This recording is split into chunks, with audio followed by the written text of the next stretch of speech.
May isang kababayan tayo na nagbahagi ng kanyang karanasan at mamaya guys magbibigay tayo ng paglilinaw tungkol dito dahil naranasan ko rin ito. Dahil may nabili daw si kabayan na gold ring or sing-sing nung nagtatrabaho pa siya dito sa Dubai. Ngunit hindi daw ito masanla or tinatanggap sa mga pawn shop sa Pilipinas. Confident naman daw siya na totoong ginto ang dala niya or ang sing-sing na dala niya. Dahil sa kilalang jewelry shop niya ito binili dito sa Dubai. At may tatak na 916 na ang meaning nito na ang ginto na dala niya ay 22 karat. Ngunit ang sabi daw sa pawn shop na hindi nila ito matatanggap. Kailangan daw itong butasan. Siguro hindi pumayag si kabayan sa unang pawn shop na butasan ang kanyang singsing kaya sinubukan niya ito sa iba. Ngunit sa ibang pawn shop ganun din ang sinabi na hindi nila ito matatanggap. Kaya nagtaka si kabayan na bakit hindi ito tinatanggap sa mga pawn shop samantalang sa kilalang jewelry shop niya daw ito nabili sa Dubai. Kaya disappointed siya kung bakit hindi daw ito tinatanggap sa mga pawn shop sa Pilipinas. Ito guys yung dahilan kung bakit hindi nila tinatanggap itong sing-sing na to. Yung sa tunog niya. Kakaiba daw kasi yung tunog niya. Kung naririnig nyo, ganyan yung tunog ng sing-sing na to. Compared kasi dito sa ibang mga alahas. Ito pa yung isa. Ito naman. Yan po yung pinakatimbang niya. So yun na nga po, gusto raw po nilang butasan para makita po nila kung ano raw po talaga yung nasa loob. Honestly guys, medyo nakakalungkot, disappointed, kasi nga medyo malaki rin talaga yung amount ng pagkakabili ko dito. At yun na nga po, natry ko na siya sa hindi ng isa, dalawa, tatlong pawn shop dito malapit sa amin. Pero same lang po yung sinabi nila na kailangan butasan para malaman po kung ano po yung nasa loob. Compared sa ibang sing-sing, ganyan ang tunog. Kung naririnig nyo, ito, kakaiba. Kung napapansin nyo, magkakaiba naman ang tunog niya, pero itong dalawang to, halos may pagka-similar naman, na alam mong metal, or alloy, or something na ginto.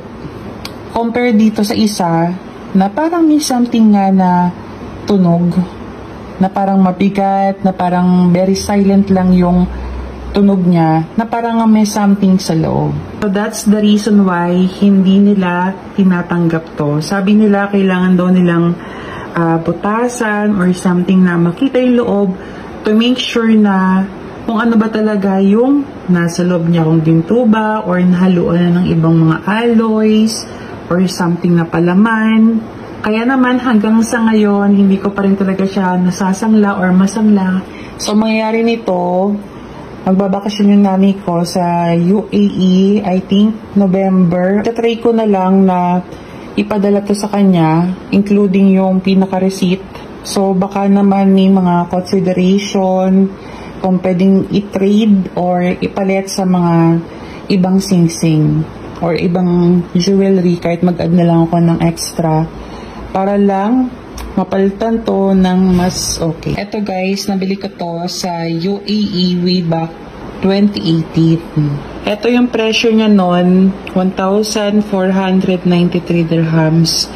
So kung i-convert natin siya sa current currency rate ngayon, nasa mga around more than 20,000 pesos. Meron naman siyang tatak na 916 dito sa loob. Ayan. Napapansin nyo, tapos meron din nakasulat na Turkey. Ang problema lang dito, hindi ko siya masangla hanggang sa ngayon sa kahit anong pawn shop. Ang dahilan nila, same pa rin nung dahilan before.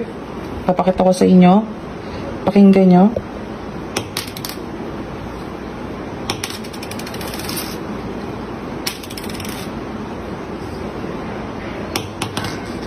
Yan ang problema daw niya. Kakaiba yung tunog. Compared sa ibang sing-sing, ganyan ang tunog. Pero dito, ito pa. Kung naririnig nyo, ito, kakaiba. Diba? Kung napapansin nyo, magkakaiba naman ang tunog niya, pero itong dalawang to halos may pagka-similar naman na alam mong metal or alloy. Nag-message naman siya sa jewel shop kung saan niya ito nabili dito sa Dubai at nag-reply nga na totoong ginto naman daw ang nabili niya. At dito sa UAE guys, bawal na bawal dito magbenta ng peking ginto. Dahil kapag napatunayan na nagbenta ng peking ginto ang isang shop, ay mabigat ang parusa at pwedeng mapasara ang shop. So eto na nga, dahil mahilig nga rin ako sa ginto at mahilig ako bumili ng mga ginto, ay naranasan ko rin to sa Pilipinas nung nangailangan ako or na-short ako sa mga materyales nung nagpagawa ako ng bahay. At puro 916 ang binibili ko or 22 karat. At mahilig ako sa solid na 22 karat dahil kapag ampaw or yung hollow ay madaling magkaroon ng UP. Pero pag solid ay ibang-iba talaga at matibay. At ibang-iba talaga ang tunog ng mga solid kaysa sa mga hollow na singsing at bracelet. Kaya hindi porket ganun ang tunog nito ay peke na ito. Pero dahil kailangan ko noon ng pera at sinabihan ako ng taga-pawn shop na kailangan butasan yung singsing ko, ay pumayag ako at ayun nga nasangla ko ang aking singsing. Karamihan kasi sa mga pawn shop sa Pilipinas ay walang machine na kayang i-detect or kilalanin kung talagang solid na 22 karat or solid na ginto ang kaloob-looban ng isang solid na gold. Kagaya nga rin sa diamond na napakamahal dito sa Dubai pero pagdating sa Pilipinas ay wala itong value dahil nga hindi lahat ng pawn shop ay may machine na kayang i-check ang purity ng isang diamond. Kaya siguro natatakot lang ang mga taga-pawn shop na baka gold-plated lang ang dalang singsing ni Kabayan, kaya nagsuggest sila na gusto nila itong butasan. Ngunit sa kabila niyan ay nag-comment naman ang disclaimer si Kabayan na hindi naman sinasabi sa pawn shop na peke ang dala niyang ginto. Gusto lang talaga nilang butasan ang singsing na dala niya para masiguro ng pawn shop na totoong ginto rin ang nasa loob nito. So, ang tanong ng karamihan, maganda pa din daw bang investment ang ginto or ang gold? Ang sagot ay yes, maganda talagang investment ang ginto. Kagaya nga nito guys, na kwintas ko na nabili ko last year na 100 grams na nabili ko lang ng 24,000 at ang value ngayon ay nasa 38,000 na dahil nasa 380 na ang per gram ng gold ngayon na 22 karat dito sa UAE. So, kumita na ako ng 14,000 dirham or 217,000 pesos sa Pilipinas. At napakaganda talaga guys ng ginto para sa mga emergency, lalo na kapag may pinapagawa kayong bahay, may gusto kayong bilhing property or iba pang pangangailangan. Kagaya ng binahagi ng isang sikat na gold vlogger sa Pilipinas. Binenta ko na nga yung mga gold bars ko at ito yung naging dahilan. Maaga nga akong nagising at pumunta nga ako dito sa pinapagawa ko. Ongoing pa nga yung construction at parang nasa 1 buwan at kalahati na ito. Alam nyo ba, nakakaloka kasi ang mahal pala talagang magpagawa, ano? Kaya nga kapag chinecheck ko yung listahan ko, parang minsan ayoko na lang computein. Iba kasi yung bayad sa labor at syempre iba pa yung bayad sa materyales. Tapos recently nga na-inform kami ng hardware na pinagbibila namin na nagtaas pa sila ng presyo ng bakal. Since kailangan ko nga ng pandagdag budget para dun sa pinapakonstruct ko, naisip ko na let go na lang ito. Ito yun no, yung mga gold bars ko na nabili ko sa Cebuana Luwilier dati pa. Diba sinasabi ko naman sa inyo na talagang yung mga ginto, pera din yan na nagkatawang ginto lang. Kaya nga ang ginawa ko, nagbihis lang ako at dumiretso na nga ako sa Cebuana Luwilier branch. Ito nga nalaman ko na nagba-buyback pala sila ng mga gold bars. Ang ganda pa nga ng offer dahil 90% of the current price ang kuha nila. Pabor na pabor yun sa akin dahil nung 2023, nag-start na ako mag-invest ng gold bar nila. That time nga, nung 2023, yung 24 karat na 1 gram, nabili ko lang ng 5,100 pesos. Bukod doon, sa pagkakaalala ko, meron pa akong 10% discount dahil introductory price sila. Tapos ngayon nga, nakakaloka dahil ang taas ng ginto, naging 6,450 pesos na siya. Kung iba-buyback sa akin ng Cebuana, yung 1 gram na 24K, nasa 6,095.25 pesos. So, doon pa lang sa 24 karat, naku, tubong-tubo na ako ng mahigit 1,000. Syempre, meron pa akong discount nga that time. Bukod nga sa 24K na 1 gram, meron din akong 18K na 1 gram, 24K na 5 grams, at 18K na 5 grams. Kaya nga masasabi ko talaga dun sa 90% buyback ni Cebuana, dahil maaga ako nag-invest, tubong-tubo na ako. Diyon napawalling lang talaga ako dito kasi para ang hirap let go. So, ganun pa man, since meron tayong mga pangangailangan sa buhay, kailangan ko na rin siya talagang let go. Kung kayo naman, magpapabuyback magpapatak din kayo ng gold bar, napakadali lang naman ang proseso. Visit lang kayo sa any participating branch ng Cebuana. Dalhin nyo lang yung gold bar nyo at make sure na intact pa yung packaging. Present nyo lang sa branch personnel at i-verify nila ito. Once nga na na-verify, i-review lang nila yung rate at magko-compute sila. After nun, pwede mo nang ma-receive yung cash mo. Good decision talaga yung ginawa ko dahil nag-invest nga ako sa gold bar at tignan nyo naman, tumaas na yung value, tumubo pa ako. Thank you. Kaya nga, kung gusto nyo mag-invest din sa gold bar, dito na lang kayo bumili sa Cebuana Luwilier. Pili na lang kayo sa gusto nyo. Meron silang 1 gram, 5 grams, 10 grams na 18K and 24K. Kaya nga, bago ulit magtaas ang presyo ng ginto, mag-invest na kayo. At ako naman, hindi na ako namumroblema dahil kumpleto na nga yung pasahod ko tapos nakabili na rin ako ng mga kakailanganin na materyales. Tapos nga nun, dumiretso lang ako dito at nag-site visit ako. Kaya nga dito nga, mapapatunayan natin sa panahon ng pangangailangan, isa talaga yung ginto sa maaasahan. Napakaraming mga OFW ang nagtatanong at kinakabahan kung paano daw nila madadala ang kanilang ginto pauwi sa Pilipinas na hindi maharang sa customs. Dahil karamihan sa mga OFW ay talaga nag-iipon ng ginto sa ibang bansa. At isa pa sa tanong nila, kailangan ba itong i-declare? Ang sagot dito guys, base sa personal kong karanasan dahil ako talaga ay nag-i-invest sa ginto. At bawat uwi ko sa Pilipinas ay talagang may mga ginto akong daladala. At ang worth ng ginto na dala ko ay lampas 1 milyon.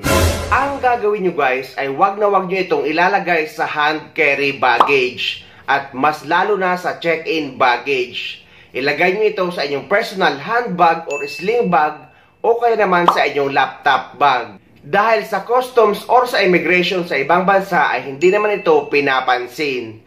Sa Pilipinas lang may madalas na issue pagdating sa mga ginto or mga mamahaling bagay. Nasabi ko na wag niyong ilalagay sa hand carry baggage dahil ngayon sa Emirates Airlines na sinakyan ko ay kinukolekta na nila ang hand carry baggage at nilalagay sa check-in. Ang rason nila ay wala na daw space sa cabin baggage area sa loob ng eroplano. Kaya guys, ang mga ginto nyo, lalo na kapag marami, ay ilagay nyo sa inyong personal handbag o kaya naman sa inyong sling bag. Pwede rin sa laptop bag. Basta guys, yung nadadala nyo as hand carry.